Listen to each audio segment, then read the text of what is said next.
Assalamualaikum warahmatullahi wabarakatuh. Bertemu lagi dengan saya di pembahasan. Sekarang kita bahas tentang kurban ya, karena sebentar lagi akan menjelang Idul Adha dan disunatkan secara sunnah muakkad berkurban. Sebelumnya mungkin lama saya tidak online, atau mungkin pembahasan-pembahasan sebelumnya tentang kitab Fathul Mu'in dan sebagainya. Insya Allah kita lanjut lagi. Sekarang kita bahas tentang kurban Idul Adha, karena akan menjelang Idul Adha. Sebelum kita bahas tentang kurban, kita tawasul dulu ya. Ila hadratin Nabi Mustafa Muhammad sallallahu alaihi wasallam wa ala alihi wa sahbihi wa tabi'in wa tabi'in al-awliya wa syuhada wa sholihin. Syaulillahilamul fatih. A'udzu billahi minasyaitonir rajim. Bismillahirrahmanirrahim.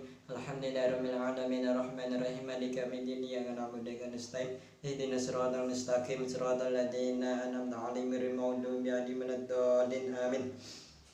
Bil amilin al-musannifin al-mukhlisin wa khususan Syekh Abdul Qadir Jalani abil khidmasakhina wasatina khususan Syekh Khalil Bangkalan minul karim mustahlan marus ali Idris masuki mi mahrus mi aman mansur mi kafabi mahrus ilbayo Bila saraja mesena al-khudal kutubina Amma filana filahum wa'fa'ana wa'fa'anu marhamna warhamhum Aman fa'na ilman nafi'a bisama banilhim sya'ulilal mulfadah A'udzu billahi minasyaitonir rajim. Bismillahirrahmanirrahim. Alhamdulillahirabbil alamin arrahmanirrahim. Maliki yaumiddin iyyaka na'budu wa iyyaka nasta'in. Ihdinas siratal mustaqim siratal ladzina an'amta 'alaihim ghairil maghdubi 'alaihim waladdallin. Amin. Baiklah, kita akan bahas tentang kurban. Yang pertama kita akan bahas tentang hukumnya. Hukum kurban itu seperti apa? Hukum kurban sendiri yaitu sunnah muakkad. Ada hadis yang menjelaskan tentang sunnah muakkad. Saya bacakan hadisnya ya. Ini yang diriwayatkan oleh hadis riwayat At-Tirmizi. Dijelaskan dalam hadis tersebut yaitu umirtu bin nahri wa huwa sunnatun lakum. Yang artinya kalau bahasa nahwu sorobnya, bahasa Jawanya, umirtu dan perintahkan sapa ingsun atau diwajibkan, aku diperintahkan atau diwajibkan binahri kalawan kurban wawa lan utawi nahar kurban iku sunatun. Wawa ini jadi mubtada, sunatun jadi khobarnya. Iku sunatun sunat lakum kedua sira kabeh. Intinya itu bagi Kanjeng Nabi kurban itu wajib, sedangkan bagi umatnya kurban itu sunnah, yaitu sunnah muakkad. Sedangkan ada permasalahan tentang kurban. Gimana kalau kurban itu untuk orang yang meninggal? Apa diperbolehkan apa tidak? Umpama orang tua kita ada yang meninggal, ibu kita meninggal, kita niatkan kurban untuk ibu kita atau di atas namakan ibu kita, apa boleh apa tidak? Sebenarnya ada perbedaan pendapat tentang ini. Ada yang bilang boleh, ada yang bilang tidak. Ini kita mengikuti pendapat yang boleh, karena kalau yang bilang boleh ini landasannya itu karena sodako, diniatkan sodako kepada ibu kita atau orang yang sedang meninggal, orang yang sudah meninggal, seperti orang yang kita cintai, ibu kita, ayah kita. Mungkin kita niatkan untuk beliau, kita atasnamakan beliau. Karena kalau sodako itu kan secara ijma, pahala itu pasti nyampe kepada orang yang meninggal. Secara ijma ulama, kesepakatan seluruh ulama, sodako itu pasti nyampe kepada orang yang meninggal. Sodako yang diatasnamakan kepada orang yang meninggal pasti akan nyampe secara ijma. Secara kesepakatan secara ulama itu nggak ada perbedaan. Sodako yang dilakukan oleh anaknya, ahli warisnya, itu pasti nyampe kepada orang yang meninggal, yaitu orang tuanya, mama, kepada ayahnya atau ibunya. Dia niatkan sedakonya di pahalanya untuk mereka pasti nyampe secara ijma ulama. Sedangkan kurban atas nama orang yang meninggal, mama ibu kita, di atas namakan ibu kita, itu diperbolehkan atau pahalanya nyampe karena merupakan sodako. Kan kurban itu merupakan sodako intinya kan, dan pahalanya diniatkan untuk di atas namakan ibu kita, pahalanya diniatkan untuk ibu kita atau orang tua kita atau yang seseorang yang sudah meninggal yang kita cintai, itu boleh. Ini ada keterangan di kitab ini, kitab Muhyiddin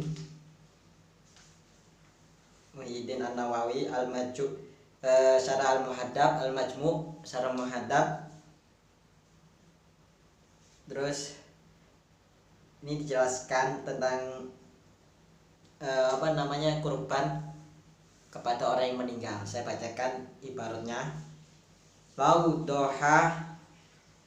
doha an ghairihi bi ghairihi lam yaqa anhu wa madat hiyatu anil mayyiti faqad atlaqa Abul Hasan al-Abadi jawazaha li'annaha darbun min minas sadaqati was sadaqatu tasihu anil mayyiti wa tanfa'u huwa tasilu ilahil bil ijma'. Saya bacakan ya, langsung artinya aja. Pengertiannya seperti ini. Ketika ada seseorang yang berkurban untuk orang lain tanpa izinnya, maka tidak bisa. Lau dohaan ghairihi bi ghairi idnihi lam yaqa anhu. Nah, ini jika orang berkurban di atas namakan orang lain tanpa izinnya, itu tidak bisa. Wa matadhiyah anil mayyiti faqad atlaqa Abul Hasan al-Abadi jawaza. Sedangkan orang yang berkurban di atas namakan mayit, orang yang meninggal, maka menurut Abu Hasan al-Abadi itu diperbolehkan atau diperbolehkan untuk berkurban di atas namakan si mayit.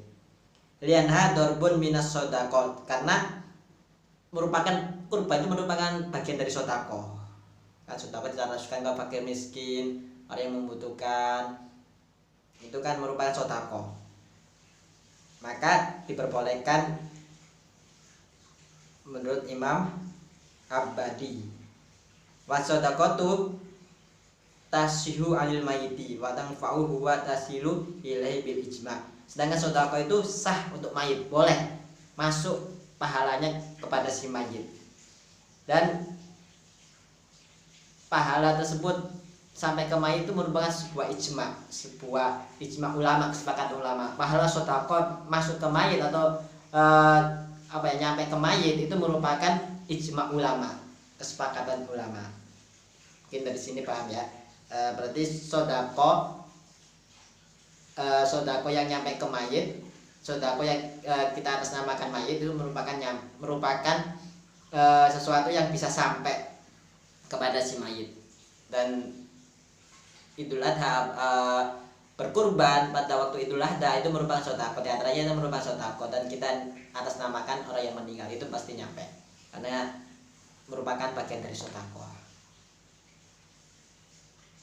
Ini di sini paham. Jadi boleh kalau kita berkurban di atas namakan mayit dan sampai orang yang meninggal, orang yang kita cintai seperti ibu kita, bapak kita atas namakan. Malah ada sebagian ulama itu ada yang lebih utama. Ada dua pendapat sebenarnya. Ada yang mengatakan lebih utama ketika masih hidup. Kita kan masih hidup disodakokan atau di atas namakan ibu kita, bapak kita. Ketika masih hidup kita berkorban di atas namakan ibu kita, bapak itu lebih utama daripada setelah meninggal.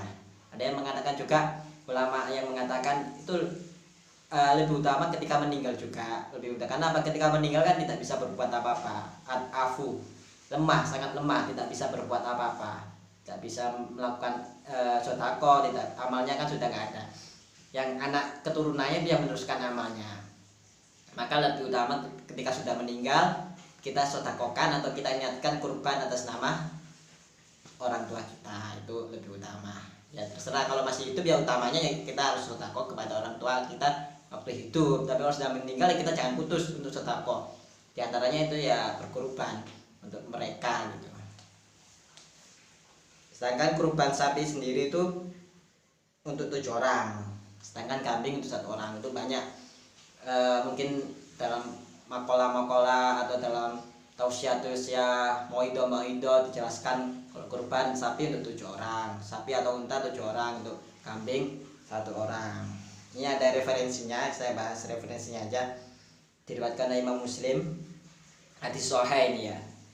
Saya bacakan ya hadisnya. An Jabir bin Abdillah qala naharna ma Rasulillah sallallahu alaihi wasallam amal hadaibiyatil badanata an sab'atin wal baqarata an sab'atin. Nah, intinya gini. Diriwayatkan oleh Jabir bin Abdullah bahasanya kami telah menjembeli kurban bersama Rasulullah SAW pada tahun Hudaybiyah, seekor unta untuk 7 orang dan seekor sapi juga untuk 7 orang. Jadi sapi itu untuk 7 orang, bisa berpatung-patungan nggak apa-apa. Jadi dianaskan 7 orang, siapa-siapa nggak harus keluarga terdekat, nggak usah, nggak apa-apa. Jadi kan kalau di masjid ada patungan 7 orang itu emang benar, 7 orang untuk dia patungan 7 orang, di atas namakan 1 orang sampai 7 orang. Itu benar, emang boleh 7 orang. Kalau kambing cuma 1 orang. Tapi kalau sapi bisa 7 orang, bisa patungan. Mungkin dari ini bisa paham dari penjelasan kami, dari penjelasan saya tentang kurban, tentang pernak-pernik kurban, di antara kesunatannya, di antaranya juga kurban untuk si mayit, di antaranya ketentuan kurbannya, sapi untuk 7 orang, kambing untuk 1 orang. Mungkin referensi ini saya akan upload juga, saya akan posting juga, sekaligus video yang saya sampaikan ini saya posting juga biar lebih manfaat dan bisa tahu referensinya gitu ya. Kurang lebihnya kami mohon maaf. Wassalamualaikum warahmatullahi wabarakatuh.